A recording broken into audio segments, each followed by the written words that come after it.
It's a pleasant day, and I bid you a warm welcome to the studios of Poly TV, Laro. It's time once again for that your daily menu. We call it the Poly TV show, and this is the segment for the newspaper review and analysis. Like you know, I'm not alone in the studios.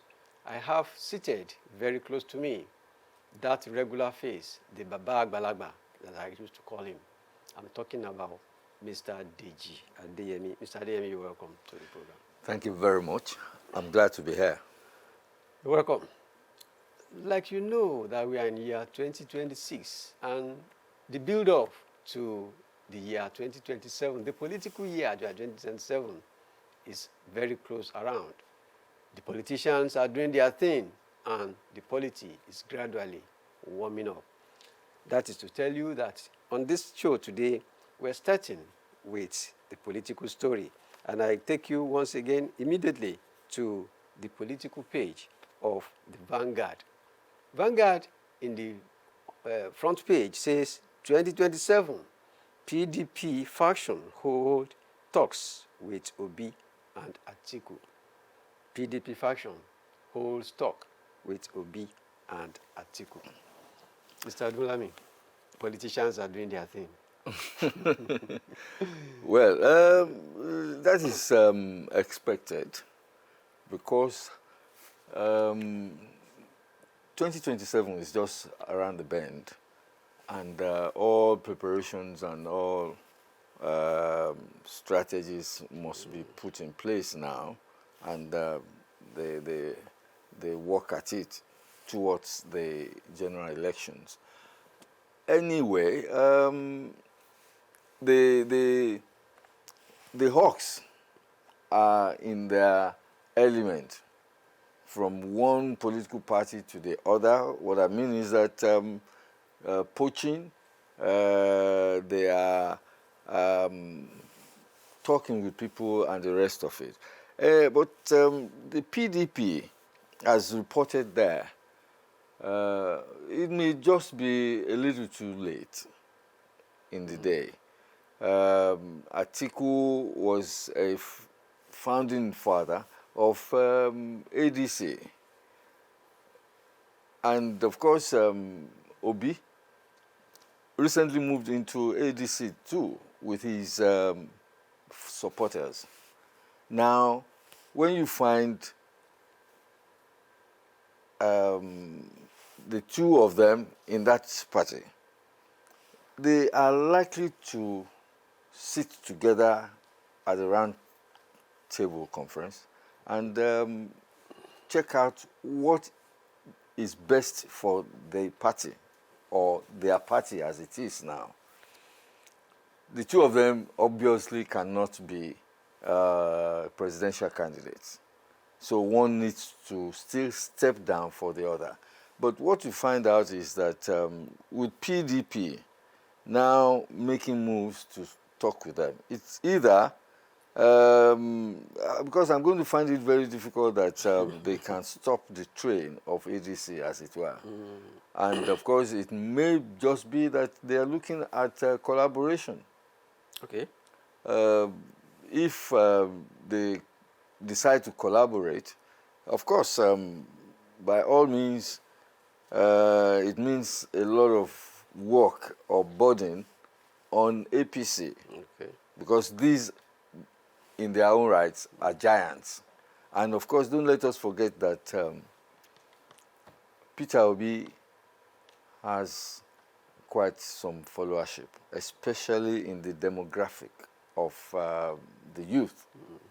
And they are still there looking at whether he could jolly well have a second chance. You know, politics is a game of number. Right. And like you rightly mentioned, maybe now we won't rule out collaboration between PDP and, of course, ADC to challenge APC at the polls. That's right. Because one ordinary will have been thinking, what is the business of PDP trying to talk with Atiku and Obi? Because the two of them doesn't belong to their the party anymore. Well, nothing in politics, nothing can be wished away. And 24 hours is quite a long time. Long time. But what is baffling me as at now, is that followers of Obi, they were telling him not to relinquish the presidential ticket to anybody, not Yeah. to take anything lesser than the presidential ticket. And Atiku too is not going to back down. In fact, I read about 3 days ago that Atiku was saying nobody is going to intimidate anybody. All of them, whoever is interested, will go into primaries.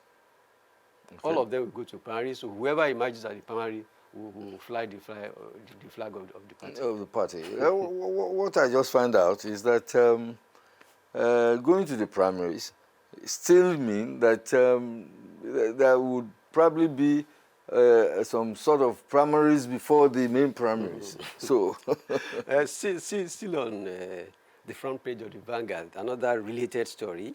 2027, Obi's ex-running mate, Baba Ahmed, declared presidential ambition. well, it's a drama. Dati Baba Ahmed He's still in the Labour Party. is still in. Yes, I read the report, and what I found out is that how can people just take it upon themselves to maybe burn money? I sincerely don't see the kind of political weight that Baba Ahmed, Dati Ahmed, would throw around. If not for Obi, he wasn't in the front line.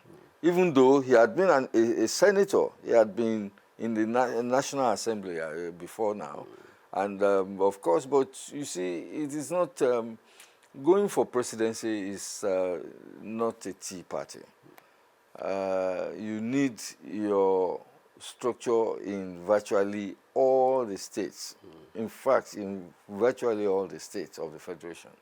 And then, of course, you need your foot soldiers. I haven't seen him possessing this kind of structure. But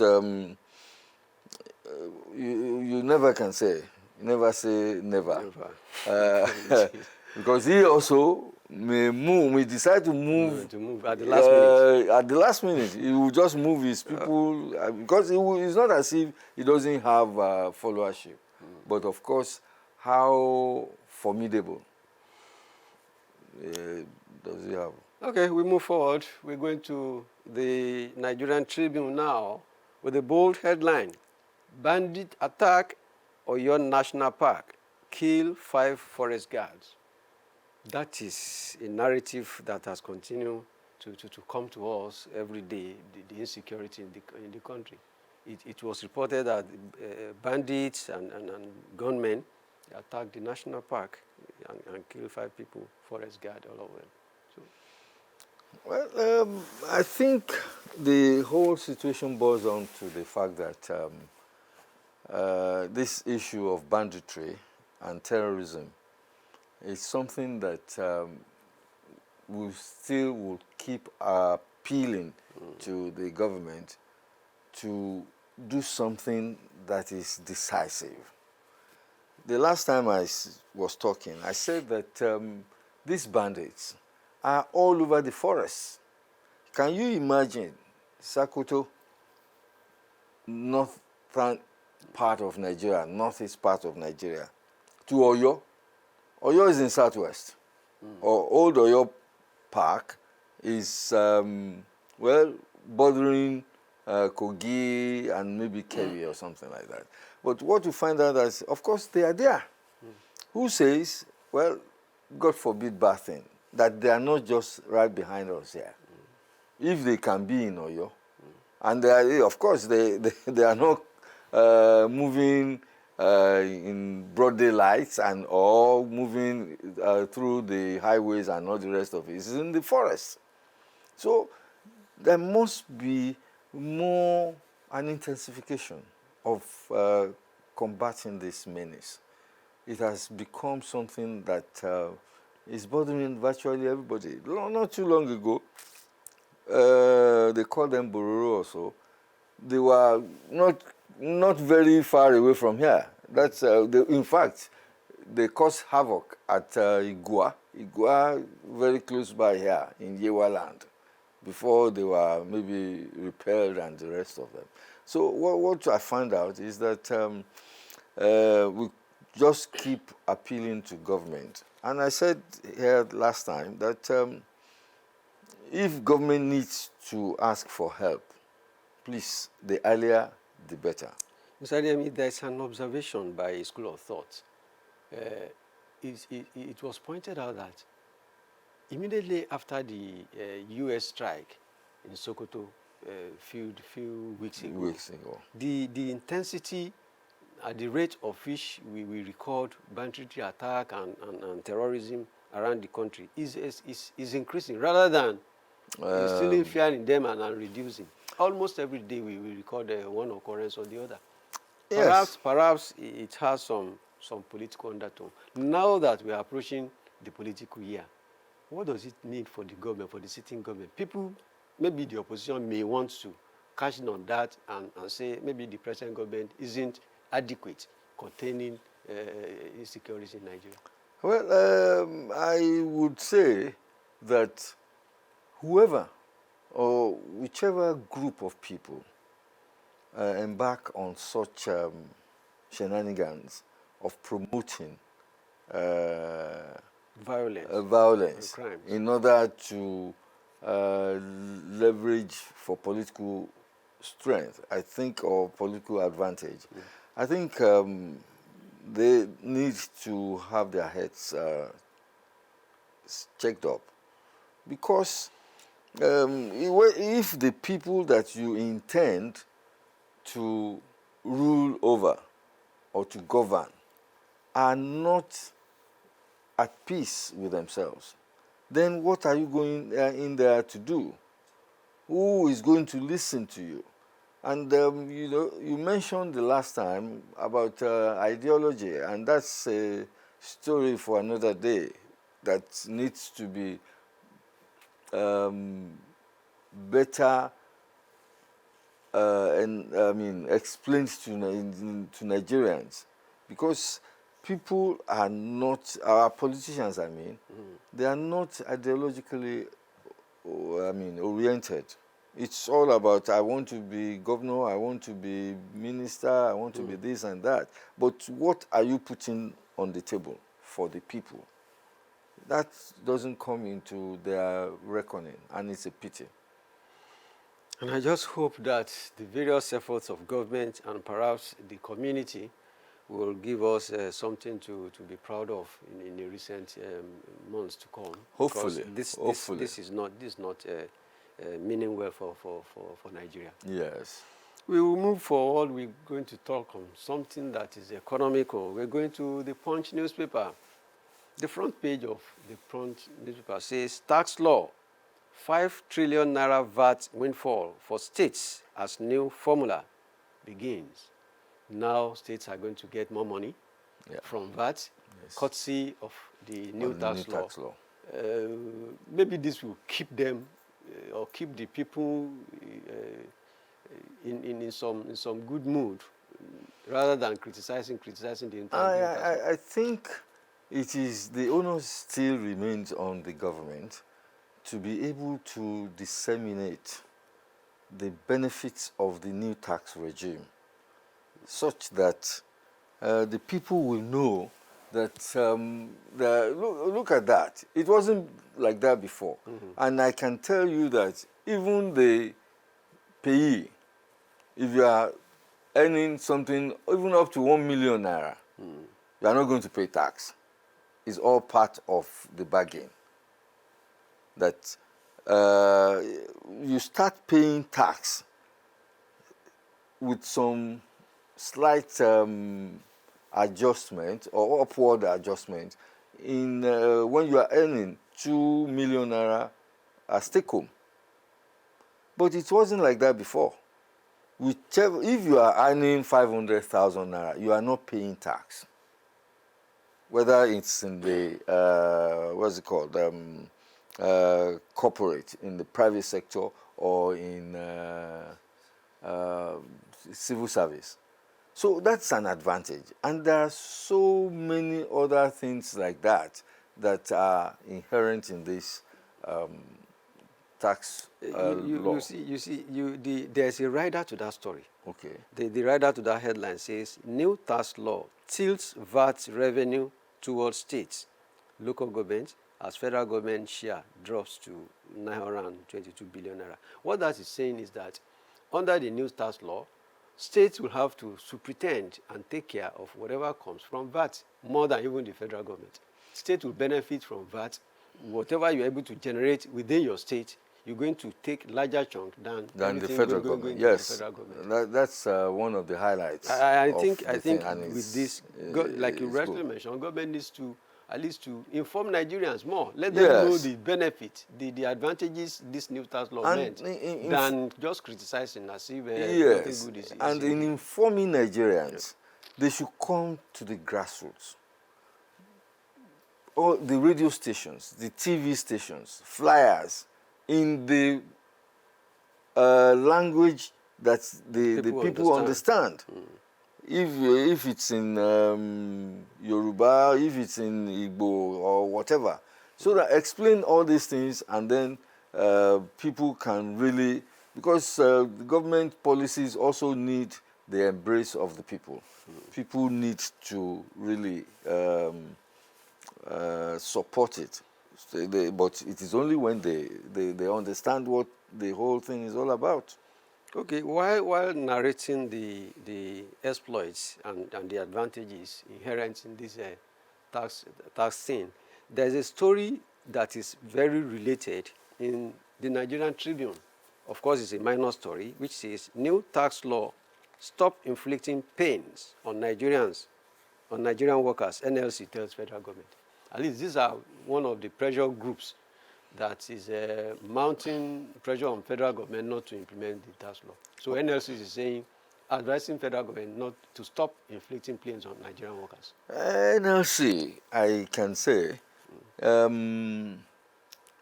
is maybe pretending, let me put it that way, over workers.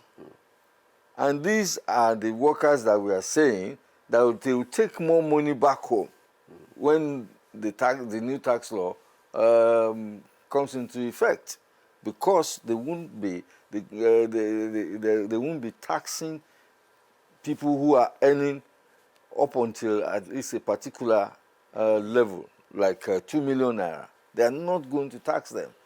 But if you are taking 200,000 naira before, even if it is 1,000 naira, you have to pay tax. And this it swells to when you have more money in your pocket or you take home, then you can buy more things in the market. You can spend more money on your children and not the rest of it. So definitely, you see, NLC, this mentality, I'm sorry I'm saying this mentality of we have to just tackle government, we have to, it is not, because let them tell us what are those things that are going to affect the workers. I want to agree with your submission that government needs to publicize the advantages of this new tax law further. Maybe doing that, these Nigerian workers that we are talking about, they will see more benefit in it than a union telling them to go on strike or to reject it in entirety without looking at the good sides into it. Now let's move forward to the Guardian newspaper. 19 months after, governors explore gaps in constitution, resist local government autonomy. Can you imagine that? Of course, they've been doing it for ages. They have been exploiting gaps. Because, you see, the issue of local government autonomy is something that the federal government needs to work on. What I mean by this is that if not for the joint account thing, under normal circumstances, the federal government should be sending local government allocations directly into their bank accounts. But as it were, the status quo is such that they need to first route that the local government allocation through the joint state. account. And if they route through the state, of course, maybe human nature or whatever, because it's a pity. Maybe not until there's a constitutional amendment whereby local government as the third tier of government would actually be on its own, such that they can do things, they can deliver. But as it is now, most of them are just paying salaries. And those salaries they don't generate the salaries. It comes from wherever. We don't have much time, but we need to just mention this before we go. Court orders ex-AGF Malami's 57 asset forfeiture. That is on the front page of the Daily Trust. Can you briefly talk on that before we wrap up? Briefly, I want to say that the Malami drama is... Malami Gate. The Malami Gate. For crying out loud, how can anybody acquire property worth 313 billion naira or something like that? 300 plus billion naira, the worth of the property that were being forfeited. In fact, when the order was given, yesterday, some reports said he busted into tears. Of course, he probably would not have expected that for this life that somebody would take him to Kuje prisons and see what has happened. So definitely he would, and I think the whole thing is so annoying. Okay, like a current minister or a serving minister, let me put it, also boasted about, having a Rolls Royce. And this very minister has never for once worked in the private sector. So, and that's the same thing with this Malami case. I believe that government should just do something. Well, I know government will do something. It's a running story, and as events unfold, we'll continue to bring you into your notice. That is where we wrap up the newspaper review and analysis segment of our daily show. And I want to once again sincerely thank Mr. Deji Adeyemi for finding time to be here. Thank you once again. Okay. I'm glad. Welcome. So we'll be back next time. Take care.